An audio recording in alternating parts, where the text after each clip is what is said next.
5 umele ugogo ona 65 years la ngizorelease nje maduze isingle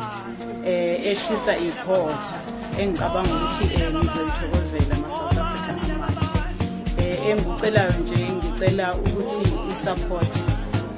lesingle ngiyenze ngesizathu sokuthi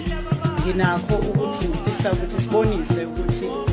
noma ubani ongakanani uyakwazi ukwenza noma into engaba nempumelelo yenzeke ngendlela engenzeka ngayo. Ngiyacela ke